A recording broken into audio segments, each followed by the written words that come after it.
Alter Ego Plus, niveau 3, cahier d'activité, achète livre.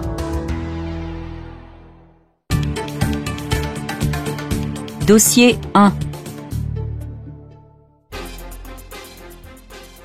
Bonjour à tous et bienvenue dans notre émission médicale À votre santé. Le thème du jour est la chirurgie esthétique.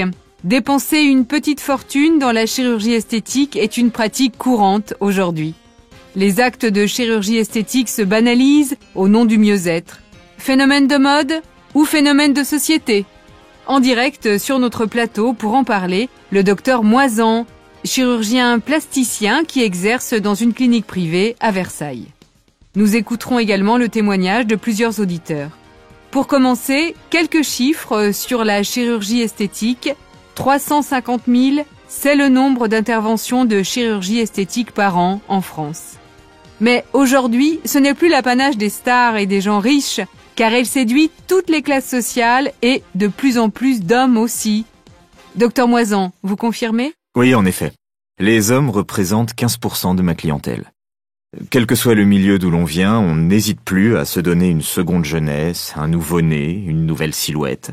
À mon avis, ce n'est plus un sujet tabou et tout le monde parle aujourd'hui librement de lifting ou de rhinoplastie. Donc les adeptes, les personnes qui ont recours à la chirurgie esthétique sont de plus en plus variées. Oui, tout à fait. Que l'on soit une jeune fille de 20 ans complexée, une jeune mère désireuse de retrouver sa féminité, une femme de 50 ans souhaitant repousser la vieillesse en supprimant les traces visibles du temps, ou encore un homme de 55 ans voulant modifier son apparence, la motivation première de mes patients reste la même, avoir une meilleure image de soi. Et comment se passe votre relation avec le patient ? En quoi est-ce différent de la médecine traditionnelle ? Un chirurgien plasticien doit être aussi psychologue, même si cette matière ne fait pas partie du cursus universitaire de la spécialité. Il ne suffit pas de savoir opérer. Il faut aussi écouter les gens pour que l'opération soit fidèle à la personnalité des patients. Je me suis rendu compte après plusieurs années d'expérience que le désir profond de mes patients vient souvent d'une recherche d'élévation de soi qui passe par le corps. Et puis aujourd'hui, pour conserver sa place dans la société et dans le monde du travail, il faut se distinguer, sortir du lot. Merci, docteur Moisan. Je vous lis maintenant 3 témoignages reçus par mail. Véronique, avocate, 56 ans, nous écrit « J'ai fait un lifting l'année dernière car je ne supportais pas de voir ma mère dans le miroir lorsque je me regardais. Et ça, j'avais vraiment du mal à l'assumer. Je n'ai pas fait ce lifting pour me sentir plus jeune car j'assume totalement mon âge. L'idée de vieillir ne me fait pas peur, mais depuis l'opération, j'ai retrouvé une certaine sérénité face à mon image. » Christelle, enseignante, 42 ans, a fait appel à la chirurgie esthétique après ses grossesses. Je lis « Après 2 grossesses, mon corps s'est métamorphosé et je n'étais plus du tout la femme mince que j'avais été. J'ai donc décidé d'avoir recours à la chirurgie esthétique et je suis très satisfaite du résultat. Je me sens beaucoup plus épanouie depuis l'opération, même si celle-ci n'était pas une partie de plaisir. » Quant à Patrick, directeur commercial, 54 ans, lui, il préfère son nouveau-né. Il nous écrit « Je ne supportais plus mon nez, ce n'était pas vraiment le regard des autres qui me dérangeait, mais j'avais du mal à me regarder dans le miroir. Lorsque quelqu'un me disait que j'avais de beaux yeux, je n'y croyais pas.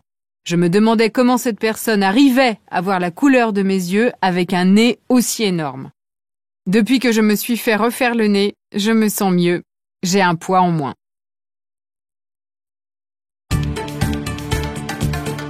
Dossier 2. Face à la flambée des prix du pétrole et à la valse des étiquettes dans l'alimentaire, les Français sont contraints de changer leurs habitudes de consommation. Pour se nourrir, en premier lieu, pour s'habiller, se déplacer et se loger, le low-cost fait place au système D. Un mouvement de fond s'est engagé. Il y a les résignés comme ce retraité qui sort du supermarché en traînant son panier à roulettes. Peu importe la courbe des prix, il fait ses courses avec 20 €, pas plus. Avec un billet de 20 € avant, on en avait un peu plus dans son panier. Quand on vieillit, on baisse les bras pour beaucoup de choses. J'ai honte, mais enfin bon, c'est comme ça. Beaucoup plus vigilant, ce client épluche littéralement les prix de cette grande surface. Il s'est aussi doté de la carte de fidélité, et ça change tout. Je fais mes provisions tous les mardis, voilà. Parce que le mardi, avec la carte, il y a 10% sur tous les produits. Ne plus acheter en fonction de la marque, mais par rapport au prix, Ils sont nombreux à avoir changé leur comportement et à jeter un œil attentif en bas des rayons, là où se trouvent les produits les moins chers. L'alimentation, mais aussi les vêtements, c'est un passage obligé. Et pour cette mère de famille, le budget est de plus en plus serré. J'ai 2 filles, je suis donc obligée d'acheter quelque chose à chacune tous les ans, et donc j'attends les soldes. Je calcule très bien, hein. Et puis il y a pas mal de boutiques à Paris qui font des prix, des dégriffés. Je suis moins à découvert comme ça. Quand on vient faire les grosses courses, on garnit le coffre de la voiture. Mais pour les petites commissions, on hésite de plus en plus à consommer du carburant. J'envisage le vélo. Pas les patins à roulettes parce que j'ai passé l'âge. Mais le vélo, oui.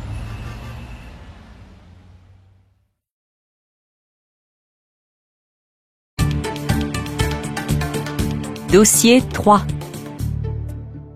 Il y a quelques semaines paraissait le palmarès des formations les plus demandées par les salariés français. Et comme chaque année, c'est le bon vieux stage d'anglais qui vient en tête. Mais aujourd'hui, apprendre l'anglais, ça ne passe pas forcément par une salle de classe avec un prof en face de soi. Les nouvelles technologies sont passées par là. Alors, quelles sont les nouvelles façons d'apprendre une langue étrangère ? Est-ce que c'est plus efficace, plus rapide ? On en parle avec notre spécialiste de la formation professionnelle, Eliane Lefort du groupe Socrates. Bonjour. Bonjour. Eliane Lefort, quelles sont ces nouvelles méthodes pour apprendre les langues étrangères ? Alors, ces nouvelles méthodes, effectivement, sont de plus en plus utilisées. Je reviens juste sur ce que vous avez dit en introduction. Le bon vieux prof dans sa salle de classe continue d'exercer. Il continue d'être très utile parce que finalement, toutes ces nouvelles méthodes qui existent viennent souvent en complément d'un cours avec le prof. Avec le prof en personne. Voilà, c'est ça. Parce que, effectivement, toutes ces méthodes sont intéressantes, mais souvent en complément. Alors, quelles sont-elles ? Elles sont très variées. Il y a bien sûr les logiciels que l'on connaît, les CD-ROM, il y a les plateformes qui sont accessibles par Internet. Vous vous connectez avec un mot de passe à la plateforme de l'établissement et vous avez une espèce de parcours personnalisé où vous pouvez travailler à votre rythme, faire les exercices les uns après les autres et être suivi à distance par un tuteur. Donc l'intérêt, bien sûr, c'est d'être accompagné. Il y a les conversations aussi par téléphone, sur téléphone mobile, avec de petites nouveautés qui peuvent paraître un peu plus gadget, comme l'envoi tous les jours de quelques mots de vocabulaire dans la langue. Chose qu'on reçoit sur son téléphone. Voilà, qu'on reçoit style un peu piqûre de rappel quotidienne. Voilà, donc toutes ces technologies sont utilisées de manière diverse, parfois ensemble, en général regroupées avec quand même des cours avec notre bon vieux professeur. Le bon vieux professeur. Voilà, la tendance c'est ça, le mélange des deux, le mélange de... Voilà, c'est ce qu'on appelle le blended dans notre jargon. Le mix, en gros, entre les formations classiques complétées quand vous rentrez chez vous par un petit peu de nouvelles technologies. Je tenais juste à rajouter par rapport à ce qu'on disait, c'est vrai que le côté affectif quand on apprend une langue, l'échange est très important, puisque quand vous apprenez l'anglais, c'est pour voyager ou parler avec des Anglais, et pas à être face à votre ordinateur à remplir un QCM. D'où finalement aussi l'intérêt de rester un peu sur des formules où on parle, que ce soit par téléphone, par webcam, où il y a finalement ce dialogue avec l'autre.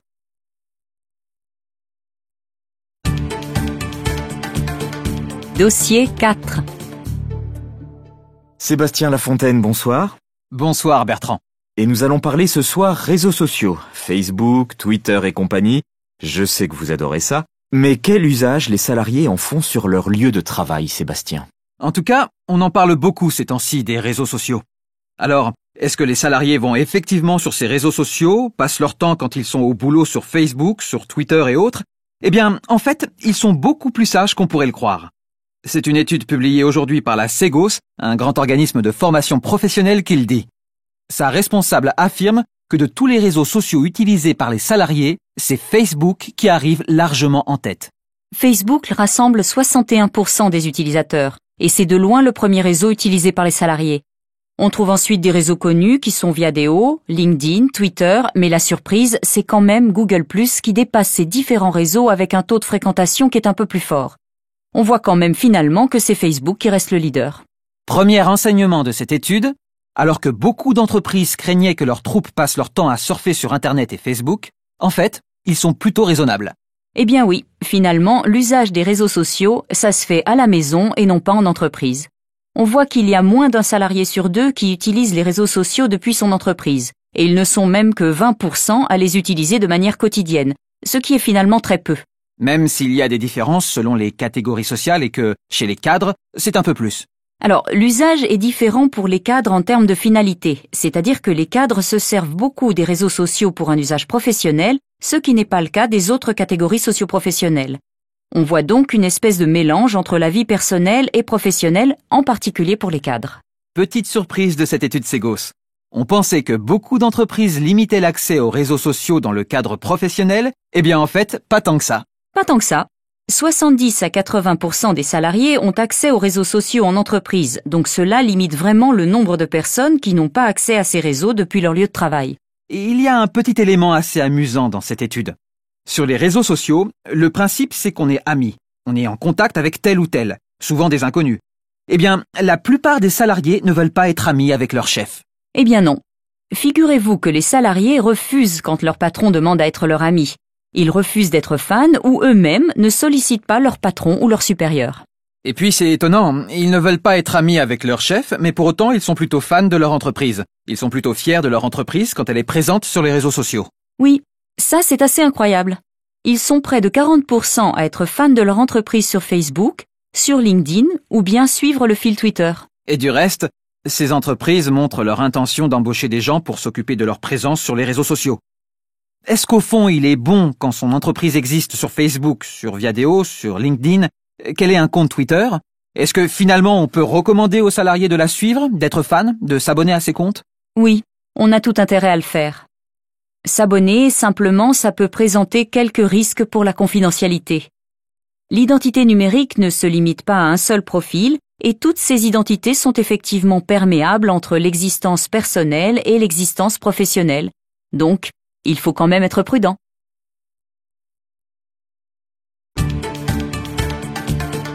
Dossier 5. Sans préjugés, aujourd'hui, la scolarisation des enfants handicapés. La génération des 15-30 ans et un retour sur une date qui compte, le 1er juillet 1972. La rentrée scolaire, c'était mardi pour tous les enfants ou presque, puisque la scolarisation des enfants handicapés en milieu ordinaire reste difficile en France. D'après un rapport au Sénat de juillet 2012, 5000 enfants sont encore obligés de rester chez eux le plus souvent parce qu'ils n'ont personne pour les aider dans leur établissement scolaire. À la rentrée, 1500 postes supplémentaires d'auxiliaires de vie scolaire ont été créés pour accompagner ces jeunes. Mais cette mesure est encore insuffisante pour les associations qui dénoncent le statut précaire de ces auxiliaires, pourtant essentiels à la scolarisation des enfants handicapés.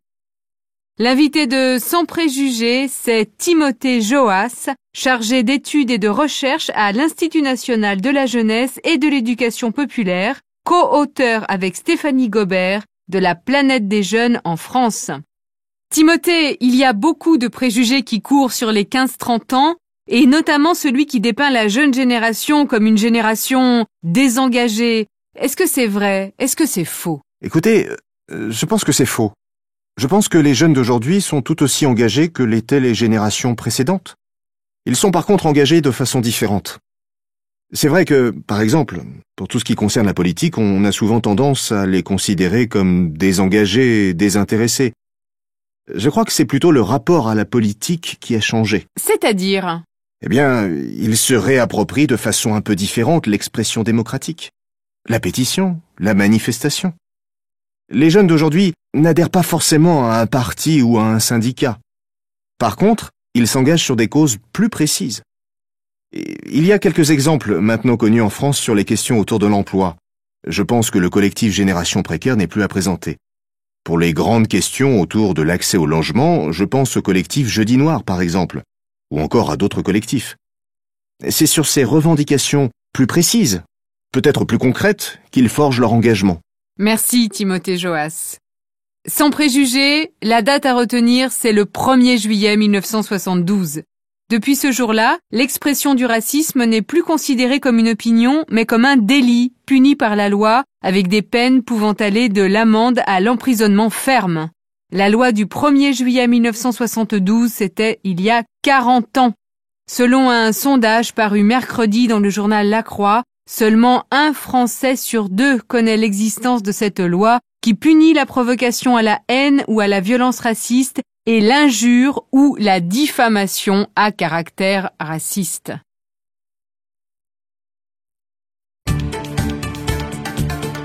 Dossier 6. Bonjour et bienvenue à nos auditeurs en direct du Salon du Livre. Aujourd'hui, dans Prête-moi ta plume, on va parler du nouveau roman d'Amélie Nothomb paru chez Albin Michel. L'auteur revisite ici le comte de Perrault en faisant de Barbe Bleue un grand d'Espagne exilé en France qui habite Paris et choisit ses victimes parmi ses locataires. Un livre qui a un mérite, c'est qu'il est assez bref, donc ça se lit vite. C'est ce que vous avez fait, Julia ? Oui. Revisiter Barbe Bleue, pourquoi pas? C'est une bonne idée. Très vite, elle arrête Barbe Bleue d'ailleurs, et elle passe à autre chose qui fait plutôt penser à Peau d'âne, un autre conte de Perrault, avec cette manière de vouloir séduire une femme en lui offrant des robes. Le problème, c'est que c'est drôle 25 pages et que après, je trouve que ça devient très snob. En fait, le problème de ce livre, c'est qu'il est snob. C'est une sorte de traité de comment est-ce qu'on pourrait séduire une femme aujourd'hui, et alors là, c'est assez curieux. Donc ça serait en lui offrant une robe, un homard, du champagne, beaucoup de champagne, et pas n'importe lequel, hein. Le champagne Laurent Perrier, cuvée Grand Siècle. Je le cite parce qu'il y a énormément de marques dans ce livre. Voilà. C'est terrible. Et toi, Daniel ? Écoute, c'est toujours aussi exaspérant, et donc en un sens, ça me rassure. Le jour où un livre d'Amélie Nothomb m'étonnera par une véritable originalité, un véritable travail romanesque, alors là, je ne sais pas, je ferai quelque chose de grave. Quand on pense qu'il y a 250 000 manuscrits du même genre qui sont dans ces tiroirs, attendant d'être publiés, c'est un peu vertigineux, et ça n'a absolument aucun intérêt. Arnaud, qu'est-ce que tu en dis ? Amélie Nothomb, c'est comme le Beaujolais nouveau, hein. C'est à la fois une institution, et puis après on se demande, est-ce que ça sent la banane cette année ? Plutôt l'abricot, la framboise ? De quoi parle-t-elle finalement ? C'est intéressant qu'elle ait fait de Barbe Bleue un grand d'Espagne. Et elle est belge, hein, parce que c'est toujours son double. En tout cas, si c'est pas elle, c'est son double. En tout cas, c'est une jeune fille belge. Bon, quel est le lien entre l'Espagne et la Belgique ? C'est la monarchie. C'est ses mariages royaux. Alors elle parle finalement de ça, de ces liens entre l'Espagne et la Belgique. Ces liens, oui, aristocrates. C'est un livre sur l'aristocratie, sur une manière aristocratique de vivre, avec du champagne. Et je ne suis pas de votre avis, ça peut être drôle par moments. Mais bon, le problème c'est que ça fait trop penser à un autre de ses romans, Hygiène de l'assassin. C'est-à-dire qu'on a toujours la même structure. Un homme un peu misanthrope qui essaie de séduire par sa misanthropie, voire sa misogynie, une jeune femme qui au départ est conquise et qui va se relever. Dans son discours c'est très théâtral, c'est quand même uniquement du dialogue. Et qui va finalement le battre, comme on bat quelqu'un aux échecs. C'est ça, l'histoire. Bon, on va passer maintenant la parole. Non, mais j'ai pas fini, laisse-moi terminer. Bon, au début, il y avait une très bonne idée. Mais comme toujours chez Amélie Nothomb, elle ne suit pas sa première intuition. C'est ça qui est dommage. C'est qu'il y a un paradoxe de Barbe Bleue. On connaît l'histoire, hein, les femmes ouvrent la porte qu'il ne faut pas ouvrir. On leur a dit, Barbe Bleue leur a dit, n'ouvre pas cette porte. Et évidemment, elles vont l'ouvrir et en subir les conséquences. Mais pourquoi la première femme ? On comprend les autres, mais la première. Donc, c'est le paradoxe de la première femme de Barbe Bleue. Et ça, c'est son idée, et elle ne l'exploite pas. Bon allez, un mot rapide, Jean-Marc ? Oui, rapide. Je sais pas si ça sent la banane, mais moi, j'ai pas trouvé les 25 pages drôles. Alors je sais pas, j'ai peut-être pas compris, mais moi, c'est au-dessus de mes forces.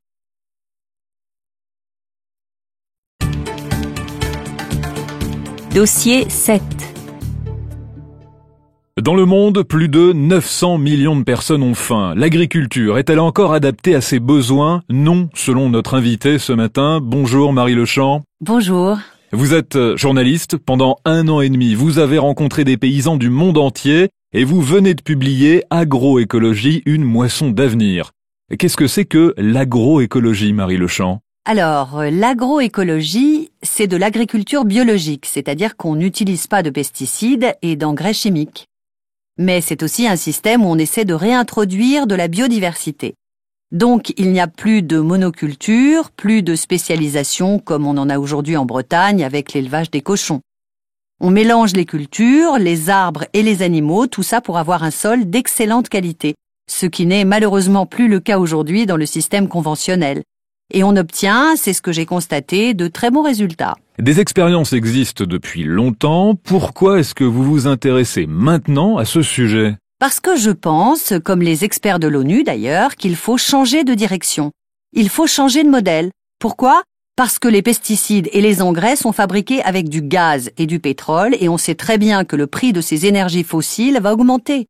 Donc ça, c'est une grande dépendance qui est lourde de conséquences pour l'agriculture française. Et puis, il y a la question de l'environnement aussi. Exactement. 14% des gaz à effet de serre sont produits par ce modèle agro-industriel. On connaît aussi les conséquences sur l'environnement, la contamination de l'eau, tout ce que j'ai décrit dans d'autres enquêtes, et donc il faut trouver un système qui permette véritablement de nourrir la planète, ce qui n'est pas le cas aujourd'hui, tout en respectant les ressources naturelles. Mais cette agroécologie, ce n'est pas revenir à l'agriculture de nos grands-pères, c'est aussi un échange entre les paysans et leur savoir-faire et les scientifiques pour trouver des solutions avec des produits naturels. Alors comment? Est-ce que vous pouvez donner un exemple? Eh bien, on essaie de faire cohabiter des végétaux qui se rendent service les uns les autres. Au Kenya, par exemple, on pratique le push-pull contre les insectes qui détruisent les cultures de maïs. D'un côté, il y a une plante qui va repousser, à cause de sa mauvaise odeur, le petit papillon qui fait des dégâts dans le maïs, et il y a une autre plante aux abords du champ qui, elle, va attirer le papillon. Donc c'est formidable, c'est ce qu'on appelle le contrôle biologique des insectes ravageurs, et ça marche très bien. Le paysan que j'ai rencontré, il a multiplié sa production par 10.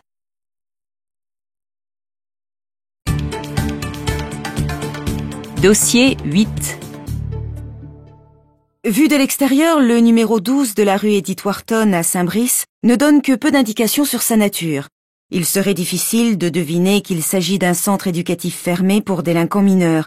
Seule une grille sépare cette bâtisse du monde extérieur, une sécurité nécessaire pour les pensionnaires du lieu, des mineurs multirécidivistes placés ici par la justice. On propose à ces jeunes délinquants une alternative à la détention. L'environnement est sécurisé, mais on est loin de l'univers carcéral classique.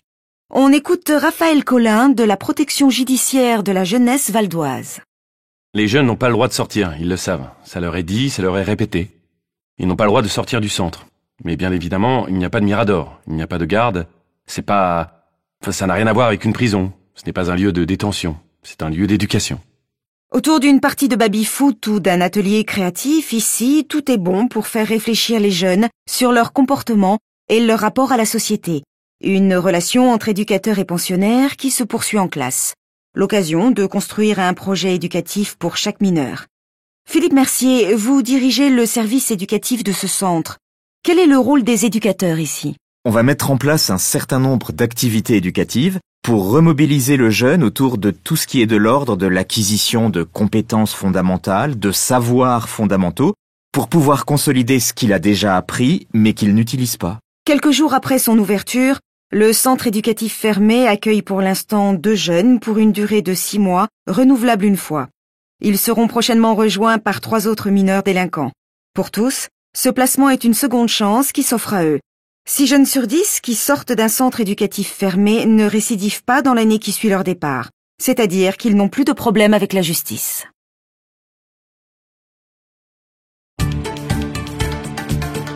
Dossier 9. Radio France Bleu Loire-Océan, bonjour. J'ai le plaisir d'accueillir aujourd'hui Stéphane, qui va nous parler de son tour du monde réalisé entre septembre 2011 et septembre 2012. Bonjour Stéphane, pouvez-vous vous présenter à nos auditeurs? Bonjour. Alors j'ai 41 ans et je suis nantais. Jules Verne et son tour du monde en 80 jours m'ont toujours fasciné depuis ma plus tendre enfance. Je suis informaticien et l'année dernière, pour fêter mes 40 ans, j'ai pris une année sabbatique et je suis parti faire un tour du monde. J'avais fait des économies et donc j'ai autofinancé mon voyage. Racontez-nous un peu votre trajet et votre voyage dans les grandes lignes. Alors en fait, je n'ai pas fait un tour du monde complet, car je ne suis pas allé sur tous les continents. J'ai voyagé à travers l'Asie et l'Amérique du Sud. En tout, mon voyage a duré 1 an. 6 mois en Asie, principalement en Chine et en Inde, mais aussi dans le sud du Vietnam et en Malaisie.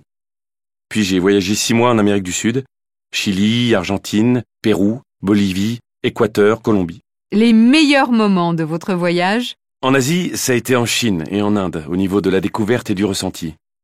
Dans le nord-ouest de la Chine, dans le Gansu, on se sent vraiment perdu, dépaysé dans tous les sens du terme. J'ai communiqué avec les locaux grâce à quelques mots de chinois, et je n'ai fait aucune rencontre avec des occidentaux. Même sensation de dépaysement en Inde, mais pour des raisons différentes. Là, c'est le décalage culturel. Les sens sont bousculés, maltraités aussi. On est dans un tout autre univers, plein de contrastes. J'avais le sentiment d'être ailleurs, aux antipodes de ma vie quotidienne. En Amérique du Sud, excepté pour la Bolivie, les différences culturelles sont moins importantes. C'est ambiance latino un peu partout. Par contre, au niveau des montagnes et des paysages, c'était très impressionnant. Et les pires moments? J'ai eu très peu de problèmes. Les moments les plus difficiles au niveau fatigue ont été les enchaînements de bus en Chine et en Inde. C'était épuisant. J'ai passé d'interminables heures dans le bus. Mais ce qui est formidable aussi, c'est que j'ai fait des rencontres étonnantes. Sinon, j'ai été très peu malade, seulement 2 jours en Inde et 1 journée en Bolivie. Mais tant que les aliments sont cuits, ça va. On ne risque pas grand-chose. Côté sécurité, ça m'est arrivé de me faire voler des affaires. Il faut faire très attention quand on voyage seul. Le soir, en périphérie de certaines villes, on risque de se faire détrousser. Mais globalement, pour moi et tous les voyageurs que j'ai rencontrés, ça se passe bien. Il faut juste écouter les locaux et suivre leurs conseils. Qu'est-ce que ce voyage vous a apporté? Je voulais tellement découvrir le monde moi-même, apprendre des autres cultures en les rencontrant vraiment. Ce voyage m'a donc permis d'apaiser ma soif de curiosité et de relativiser ma vision de certains pays que j'ai visités. J'ai vraiment pu prendre conscience que, malgré des différences culturelles fortes, nous avons tous les mêmes réflexes. Il y a malgré tout des valeurs universelles. Et puis, ce voyage m'a aussi permis de prendre du temps pour moi et de ressentir un immense sentiment de liberté. Enfin, ce voyage m'a apporté de grands plaisirs, beaucoup de rencontres et d'histoires, des treks magnifiques. J'ai adoré marcher seul en montagne, atteindre mes propres limites physiques et psychologiques.